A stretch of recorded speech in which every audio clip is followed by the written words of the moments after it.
Greetings! This is Griff Ruby, the Nostalgic Catholic, finally continuing my review of Asimov short stories. Well, this will be the first installment where we actually have this particular story, and in this case, it will be his first published story. Well, let's just say we have a very amazing Isaac Asimov artifact. And when I say amazing, I mean that literally. It doesn't get any more amazing than that, does it? This, of course, is the very first published story by Isaac Asimov, published in the March 1939 issue of Amazing Stories. And it was titled Marooned off Vesta. So, let's talk a little about the story. It's basically a puzzle box story. It's not a great literary classic, but as a simple short story, it does pretty well. It does pretty good for just an opening story. It deserves itself. So it's better than a lot of his other early material, I might point out. It was a good story. He would surpass it, of course, before long, but at the moment it was a good thing. Anyway, it's basically a puzzle box, solve it type of thing, as figure out how. You're in this situation. You were riding a spaceship that was going from one planet to another. Your ship has been hit with an asteroid. It's largely demolished. Everybody else aboard is destroyed. Well, there's three guys and left alive. And there's also about three or so rooms that have somehow managed to retain pressurization. Fortunately, they also have power for light, gravitation. There is no radio aboard, so there's no way to radio. Help! Help! Now what else do you have? Okay. Well, the big problem is air. Basically, I think it's just the air in the rooms. In about 3 days, that'll be unbreathable. Totally. You'll die. And probably pretty miserable well before that. You got food for a week. That's fine. You got, power seems to be holding out in the cold of space. It's a very, very substantial spacecraft, so you're not losing heat that rapidly. You're going to run out of air. That's your big emergency. And oh, by the way, they discovered they have about 750,000 cubic feet of water. So you probably won't be dying of thirst anytime soon. So anyway, and okay, what else? What else have you got with you? You got a few other odds and ends. You didn't have radio, but you do happen to have a spacesuit. I guess there'd be one laying around somewhere. I'm not sure why. Within 3 rooms, I think is what they mean. You have a heat ray gun. I don't know what the odds of that were, but remember, this is remember, the story was actually written, sold, and paid for in 1938, when Asimov himself was still 18 years old. So, when it hit the newsstand, it says March 1939. For some reason, they're a little ahead of the schedule. That seems to be how they would do stuff. It would hit the newsstands January 10 of 1939, when he had just turned 19 a few days before. So, at any rate, just a little statistic on this. And he'd been paid $64. That was his literary income for the year 1938. Pretty cool.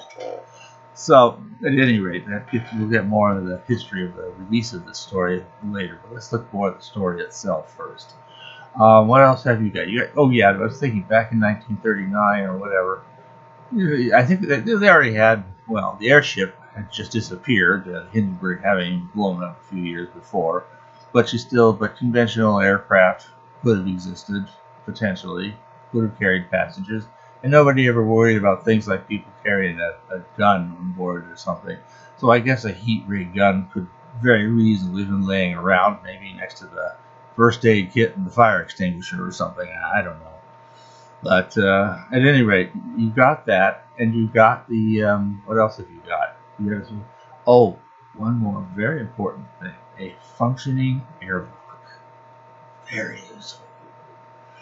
So, you have a functioning airlock.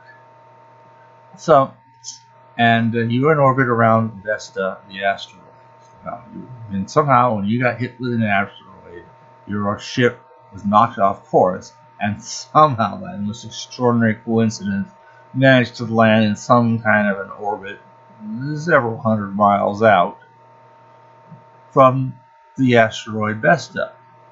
Now, one bit of good news here is Vesta's inhabited. This is a time where there are colonies, human colonies on Vesta. So if you can just get their attention, you can't get their attention from a few hundred miles out, but maybe if you could get closer or soft land on the planet somehow, you might have a chance of being rescued. So how do you get out of this situation? And it's basically the puzzle box situation. And they kind of, the three guys kind of argue about it a little bit, and they enjoy the irony that here we got water for everybody for years and years and years, and we've got almost nothing else. So that in effect is the story. So and they solve the problem, obviously. But let's look a little bit more on the original release of the story. As I said, it came in this issue of Amazing. Now, this does not mention Asimov or his story or anything like that. You got a lot of different things. You've got Edward Hamilton at the top. You've got the cover drawing is all about some story called Raid from Mars by Miles Bremer.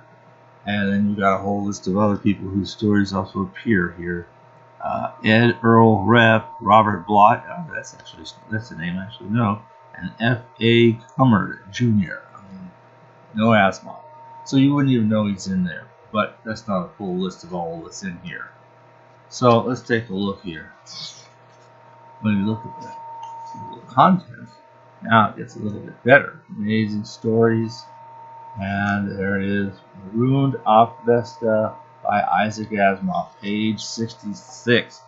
And a little squib which reads, adrift in space with only 3 days supply of air and mockingly water enough for a year. Yeah. Okay. Now, one thing when these things get gathered up into book form and so forth, they get gathered into a short story collection, they don't include the artwork. That, in my opinion, is a major loss. And in this case, I think this is some very splendid artwork that came with the story. So here it is. It's a 2-page spread. So let's see. Look at the first page. All right, there's the side where you see a couple portholes.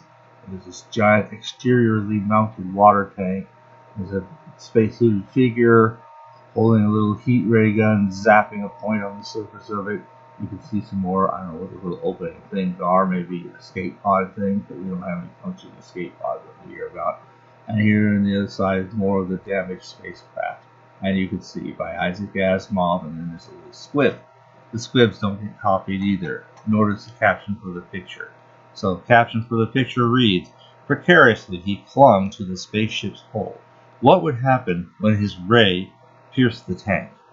And then Squib would say, there was air for only 3 days, but water to last a year.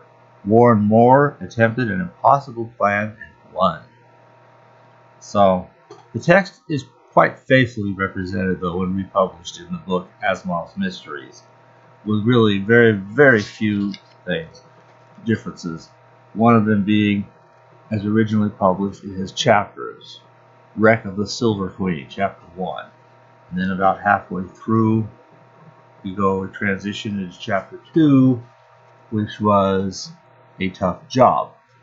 It starts off with a new paragraph saying, at last, Moore nudged Mike. Come on, he whispered. Okay, let's get busy. We're going places. Airlock 5 is at the end of the corridor. Airlock 5. And this is a number. They write it out as 5, F-I-V-E, in the other one. The same thing happens with all the cubic feet of water. Instead of 750,000 as a number, cubic feet of water, it becomes written out long form. Other than that, the text is verbatim. Well, it picks up a small typo for some strange reason, which wasn't in the original, but I won't worry about that. Other than that, the text is verbatim, exact for what's there. So at least we have that. One other interesting thing that happens inside this thing is when Dr. Asimov was preparing the early Asimov and talking about all his early stories, he found this little squib in the back that talks about where Amazing introduces their authors to appear on their pages. And as you can see, there's a little squib there. That's his. This is Asimov. Okay, author of Marooned of Vesta. Okay, and that's a fascinating little squib here because it says, when he saw this again, he says, I found it exquisitely embarrassing. So let's take a look at that. Okay. By the time these words see print, I shall be an aged patriarch rapidly approaching the venerable age of 19. Of these 19, the last 10 have been spent mainly in, on, and about science fiction. As a matter of fact, my father introduced me to my first copy of Amazing sometime in 1929, and the first story I read was Barton's Island.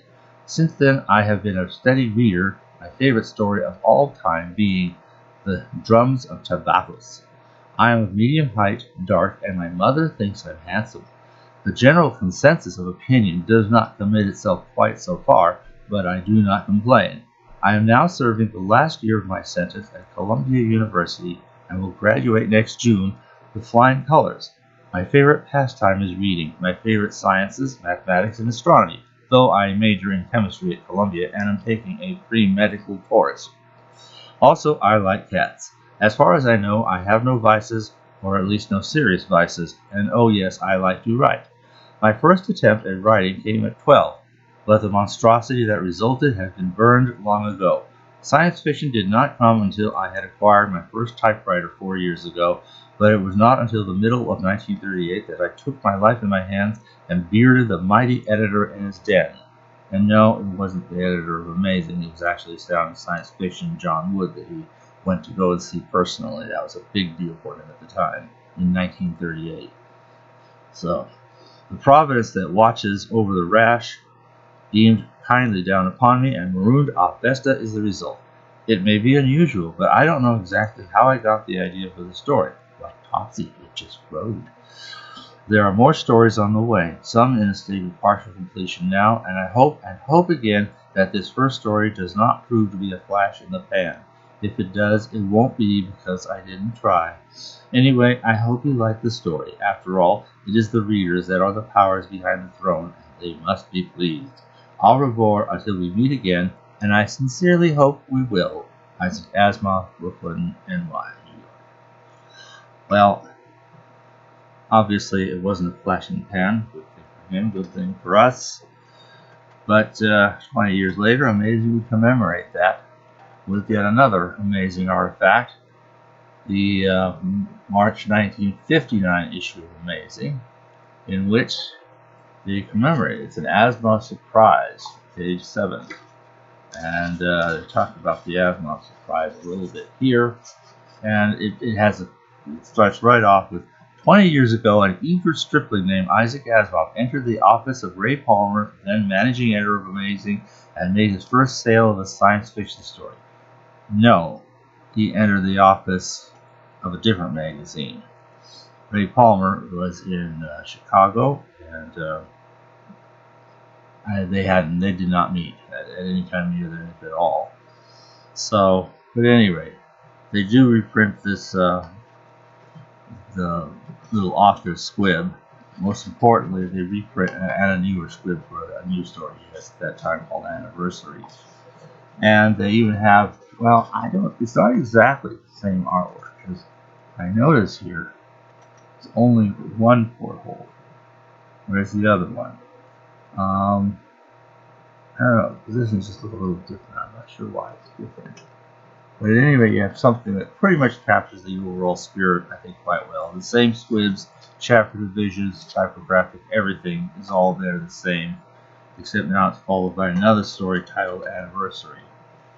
And, of course, finally, the story will be gathered up into this book, Asimov's Mysteries. Though there's no mystery to that one. There's a single sentence where the guy in the spacesuited figure, while creeping around the outside of the tattered, shredded spaceship, happens to find a few private possessions, a pen and a field glass, and he picks them up stuffs them in his pocket as little souvenirs of his adventure. That's it. And then the anniversary takes that one line and turns it into a whole big deal. But that's for another story. Anyway, thank you very much for watching.